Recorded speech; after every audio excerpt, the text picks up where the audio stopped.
अस्सलाम वालेकुम।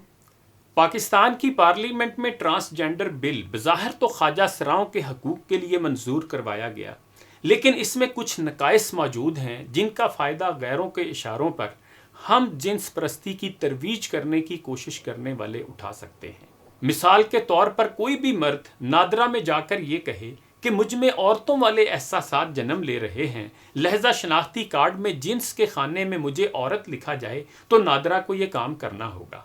इसी तरह कोई भी बच्चों वाली माँ ये दावा करे कि अब मेरे अंदर मर्दों वाले एहसासात पैदा हो गए हैं, लहजा जिन्स के खाने में मुझे मर्द लिखा जाए, तो इस कानून के तहत नादरा बिना किसी मेडिकल बोर्ड की सिफारिश के या बिना किसी चेकअप कराए मर्द को औरत और औरत को मर्द लिख सकता है।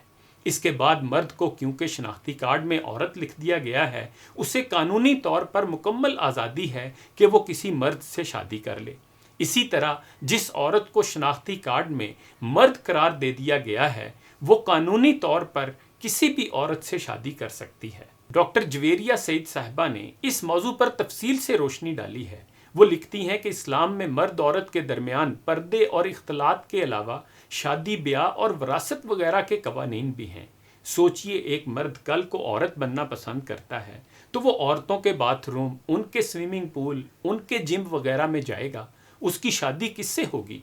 अगर वो खुद को औरत करार देकर किसी मर्द से शादी करता है तो क्या ये हम जिन्स परस्ती नहीं है?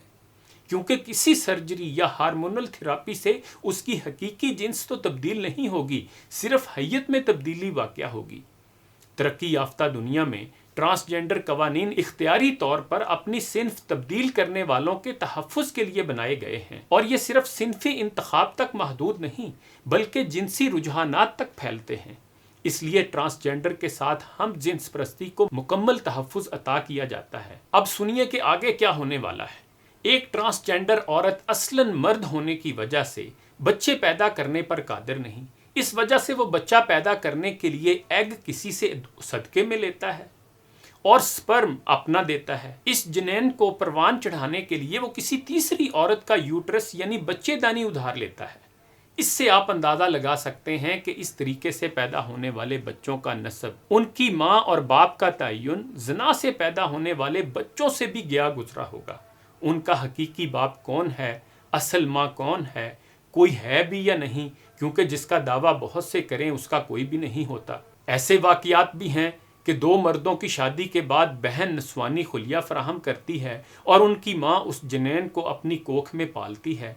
इससे आप असफल साफलीन का अंदाज़ा लगा लीजिए कि अभी तो इब्तदा है, चंद नस्लें और गुजर गई तो क्या क्या सामने आएगा। अभी मगरबी दुनिया में हाल ये है कि ज़िना के नतीजे में पैदा होने वाले बच्चे सिंगल पेरेंट या दोनों वालिदैन से महरूम होते हैं। सोचिए, इस किस्म के अमल से पैदा होने वाले बच्चों की रूहानी, नफ्सियाती, जिस्मानी और जज्बाती अटैचमेंट किस कदर मुतासर होगी।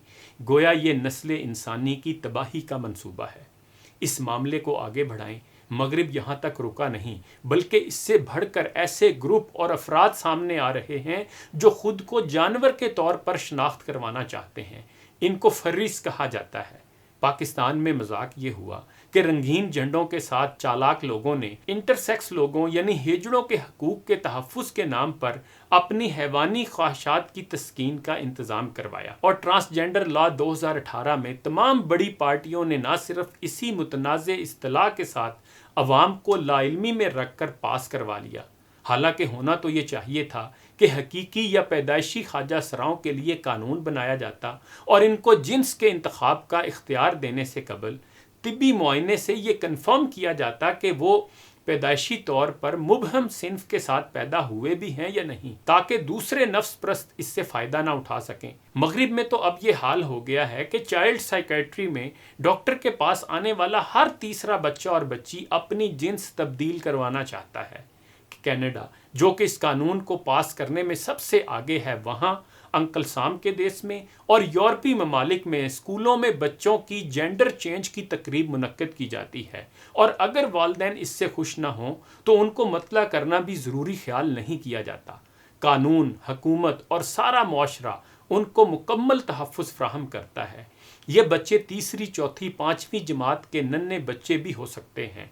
آپ اندازہ لگائیے اگر یہ قانون انہی الفاظ کے ساتھ پاکستان میں قائم رہا تو کیا صورتحال ہوگی۔ فیصلہ آپ کے ہاتھ میں ہے۔ آپ اس خطرے کو دیکھ کر آنکھیں بند کر لیں، شش کر کے چپ ہو جائیں، یا سیاسی تعصبات کی وجہ سے مصلحت سے کام لیں، اور یا اپنے سیاسی لیڈروں پر زور ڈالیں کہ وہ اس بل میں بنیادی نوعیت کی ترامیم کریں۔ خدا کے لیے اس خطرناک اور گھناؤنے معاملے میں نیوٹرل نہ رہیں، اور رہنا ہے تو خدا کے ہاں اپنا جواب ابھی سے سوچ لیں۔ آخر پر ایک خوبصورت نقطہ جو ممتاز صحافی آصف محمود صاحب نے اٹھایا ہے، اور اس کا تعلق نون لیگ اور تحریک انصاف کے اس قانون کی بابت غیر معمولی اتفاق رائے سے ہے۔ نون لیگ ایک قانون متعارف کراتی ہے، تحریک انصاف اس کا دفاع فرماتی ہے۔ چلیں کوئی نقطہ تو ایسا ہے جس پر نون لیگ اور تحریک انصاف میں اتفاق ہوا۔ یہ اتفاق مبارک ہو مومنین کے لیے۔ انہی گزارشات کے ساتھ اجازت چاہوں گا۔ اپنا خیال رکھیے گا۔ اللہ حافظ۔